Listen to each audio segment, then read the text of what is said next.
Monster Radio, the local partner.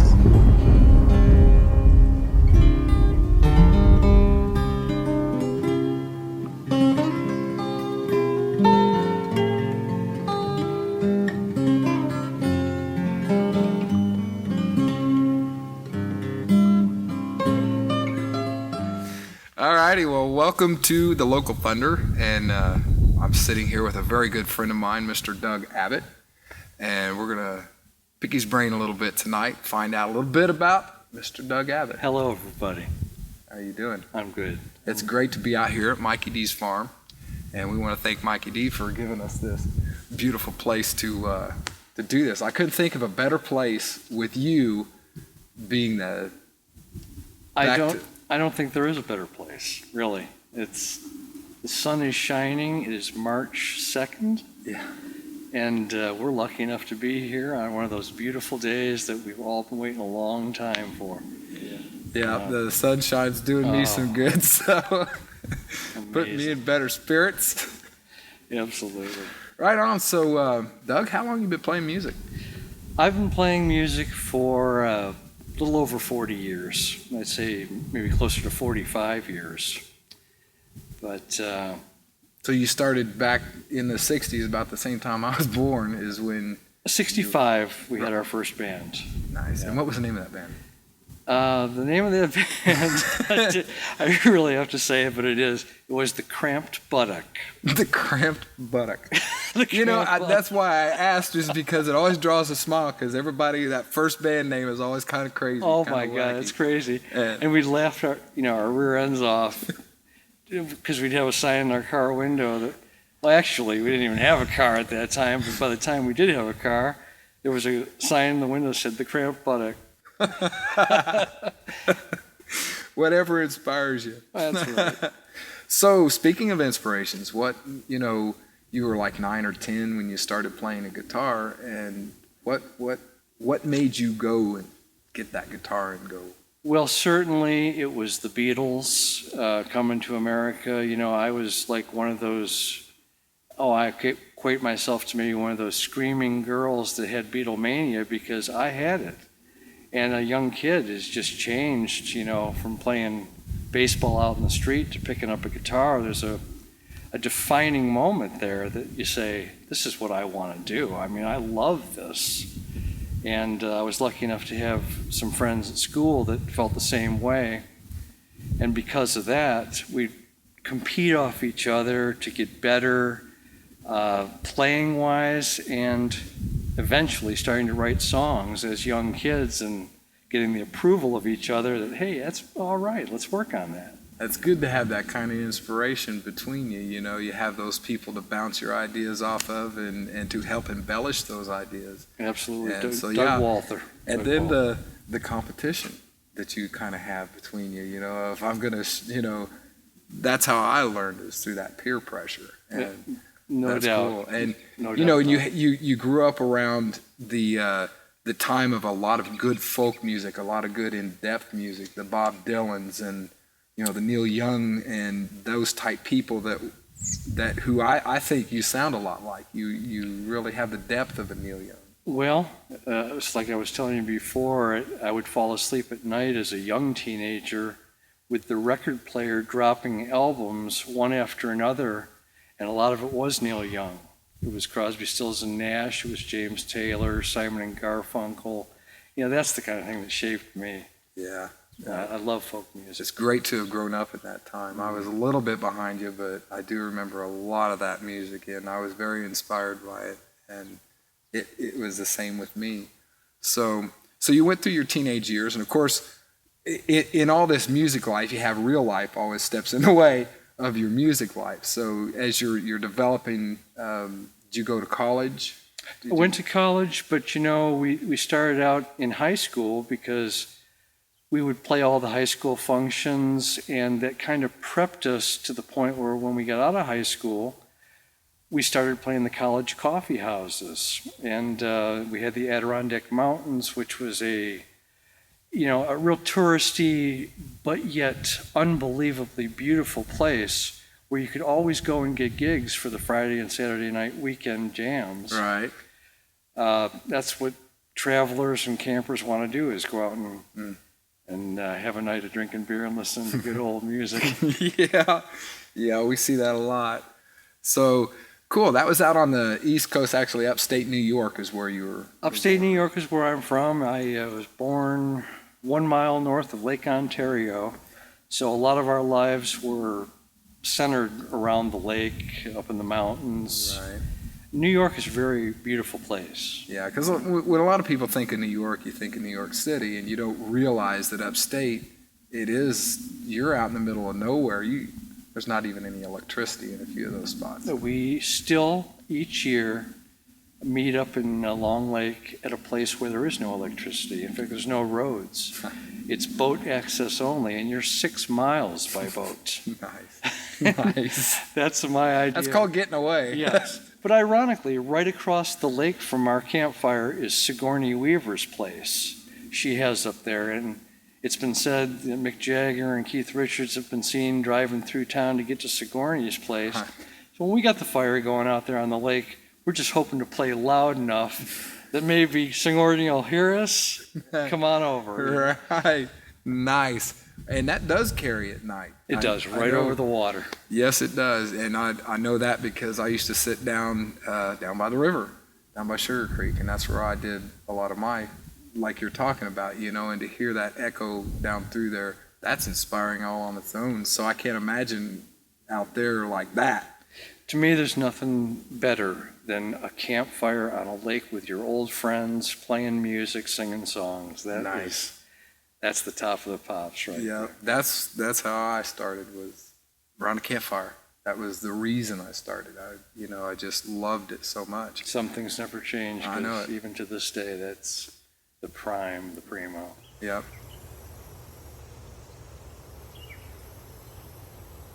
It would be awesome to hear the soundtrack of Doug Abbott's life. That would probably be some very good music right there. That would be an interesting journey. You know why? Because over the years, and I don't know if this is the case with you or not, but you go through phases where you'll play in standard tuning, or you'll play in drop D tuning, or open tuning, and that tuning, your guitar won't change for weeks or months, and you'll just play in open tuning and create a whole bunch of new avenues to go, and then you finally get back to standard and you have to relearn. Well, you sift the wheat from the chaff at that point. Right. You know what I mean? Well put. You've got a guitar, your guild. Does that ever inspire you in and of itself? I mean, have you ever just sat down there and seen that thing in the corner and go, you know what, it needs something, and pick it up, and then it just comes to you? It's one of the loves of my life. I mean, I look at that, and if that guitar could talk, it would remind me of everything that I've done, or the music that I've forgotten or has slipped away. I look at it and I know it contains all that mileage. Yeah. All that good you can't living. replace that. That's Great memories. Yeah. Cool. So you get into life, real life comes along. When did you start really trying to record? Is that something that you did early on, just noodling around, or? We always recorded, and that's due to not me by any means. It was my friend Doug Walther, who was the electrical guy, the man who would always have the recorder running, editing, you name it, he did it. And to this day, we still have recordings from 1970 that are so much fun to listen to. That's awesome. But as far as real recording, I would say in the last 10 years is when most of that's come about, because you write songs and eventually you start hearing what you want to hear in the music other than just you hacking on a guitar. You hear the layered vocals that you want to hear. You hear the Stratocaster with the acoustic guitar. It's those things that you start to hear and then strive to create. And that is a wonderful thing, because the rewards of hearing well, let me just say this. You take guys like Chris Smith or Eddie Howard or people like that with such great talent, and you have the honor of having them play on your song, it turns your song into what you imagined it to be. Sometimes the bare bones song is just a simple little riff, but when you inject it with all of that fuel, there you go. That's making music. I understand that feeling. That's, the bands that I've been in and have put together have been more jam bands, group therapy. That was the beautiful thing. We never practiced. That was all just us getting up there and jamming. Everybody's heard the song before and kind of knows it, so go. Sometimes it comes out the purest and the cleanest that way. Yep. Because I'm a jammer too. Yep. Probably wouldn't play the same thing twice, but it would be inspired nonetheless. Right. And we've done that right here at Mikey D's party. In fact, this is the stage of Mikey D's party. So, and we've got a lot of video of that. That's always a good time. At the end of August, we get out here and it's the campfire going and everybody jamming. I love those parties. Oh, I love those too. things. I love them too. And then, that goes into the Friday night jams as well at Waynetown. They started in Petersburg. We talked a little bit about that, and the inspiration. So I'm seeing more and more of how you come into the Petersburg when we were doing that there, and how you did gravitate to this. Well, being here in Indiana, I've been here for 20 years. We moved here in 91. And of course, I married an Indiana girl, Annie, and I think everybody probably knows Annie. In fact, for many years, people would look at me and say, "Oh, that's Annie's husband." And I was so happy with that because I love to be anonymous. I love to lay low. Right. But eventually, if you're a musician, over time, you're going to meet the other musicians. And there's where your life starts filling in its own pace. Right. Well, we certainly thank you for all your support that you have given. And like I said, it's been in more ways than one. Day one, we get the very first thing we get in our mailbox is a disc from you. And it was that Be the Change disc. And that's probably our most requested piece of music. That's so, cool. I mean, and it's really cool that, you were there first on that. Well, then you started spreading the word and getting people. So there's all kinds of people out there that are now listening, coast to coast, basically. And well, I work in Lafayette, and I pass the word there, so you've got that listening base. And then all my friends, of course, that support you through life, they're all listening, and we're talking about New York to Arizona to California to Seattle. And we hear from a lot of them, and that's really cool, They're listening. They are listening, and I think that's an incredible thing that we hear. It shows you the power that we have right here in this community with all the talent, because how is Doug going to get his music out there if we aren't turning on to somebody here, and then they're going, hey, check out this podcast. And next thing you know, your music's all over the place. I know. And, that's our goal here. And I love that you support that. Oh, and then I do. A little bit ago, you say, when I'm going to Stevenson's Auto, and it's like, he found another way to really get in there and support the show. I wanted to let you know that the things that I hear on that show, that's what I'm thinking first and foremost. Well, yeah. There's a worthy person right there, and I support them. Yep. So that's really cool. Well, we're going to take a little bitty break right now, and then when we come back, we're going to have Mr. Doug Abbott play us a couple songs. So we will be right back.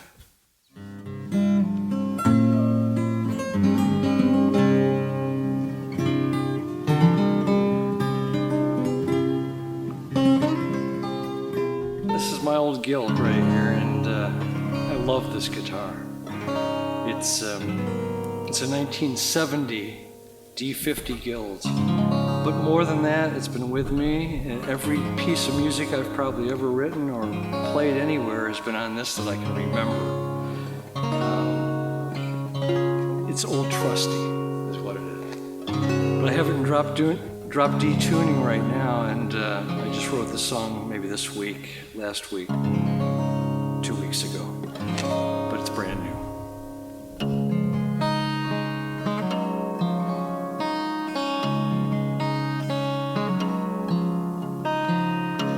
Well, it's not about what you want anymore. It's more about what you need to survive. What we need is a new renaissance, me and you, to make it all come alive. Come alive, come alive, come alive, come alive.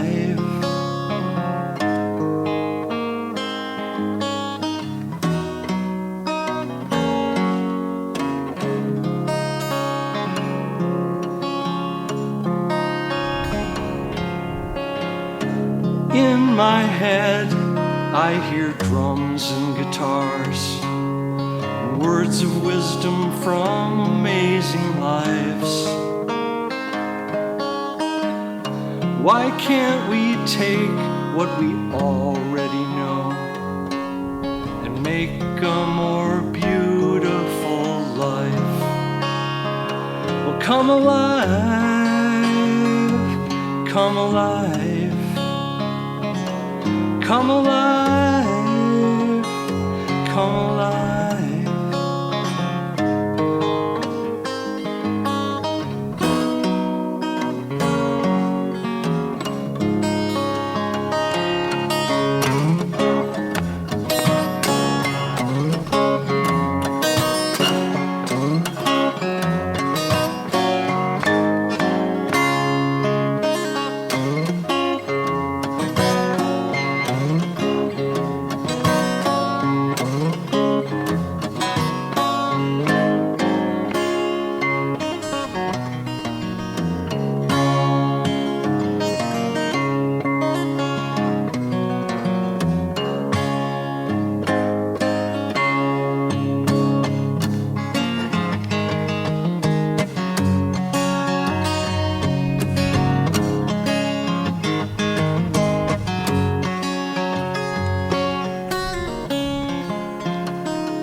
It's not about what you leave up to chance.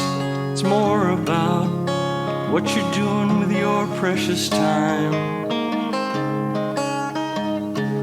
What we need is a new renaissance, me and you, to make it all come alive. Come alive, come alive. Come alive, come alive.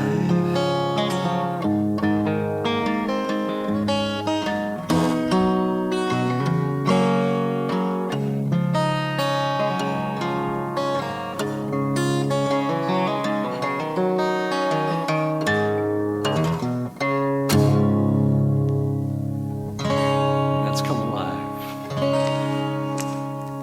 this week's song. But you know, you'll have that.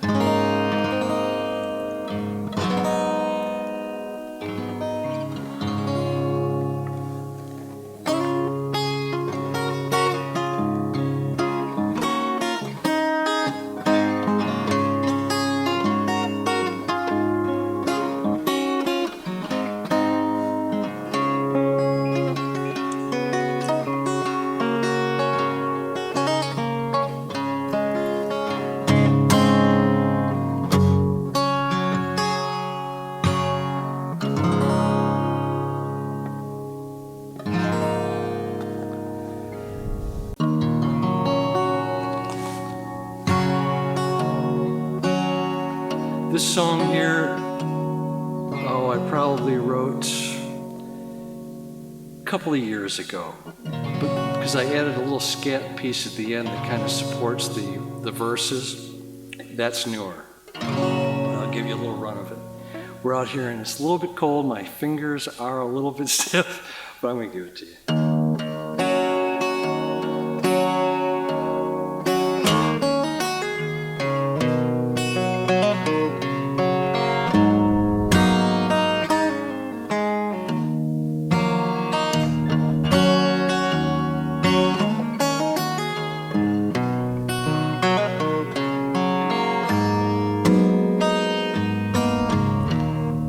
Loose lips will sink your ship, babe, faster than the storm that's blowing through your life, babe. How do you stay warm?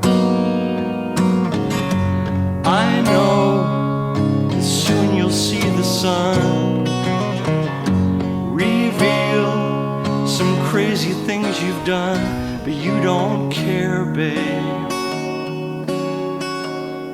It's just another day to talk about your friends, babe, and give their secrets away.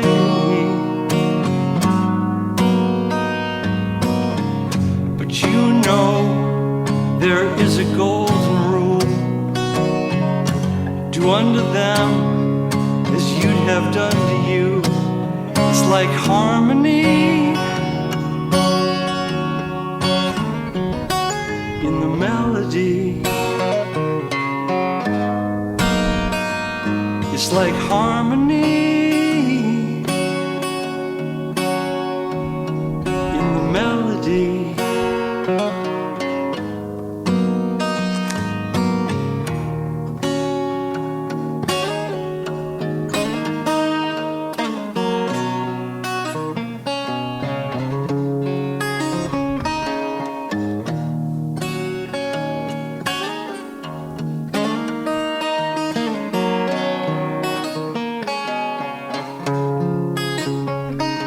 There's a very fine line from state to state, genius and insane, love and hate. You gotta pay your due, dodge the heat, maybe rent a little space down on Easy Street. You made the choice to get lucky or die. I can hear it in your voice, you're about to cry. Everyone's alone on the same damn road. When you sling your game, respect a code. Who needs friends that don't understand the basic fundamentals of a master plan? To get where you're going, you better know. Lose your loose lips, it's the code of the road.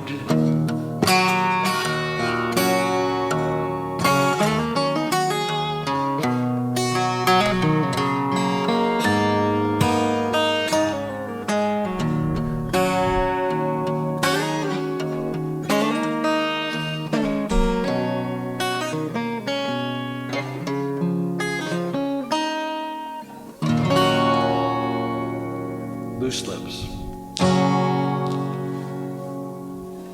Bare bones.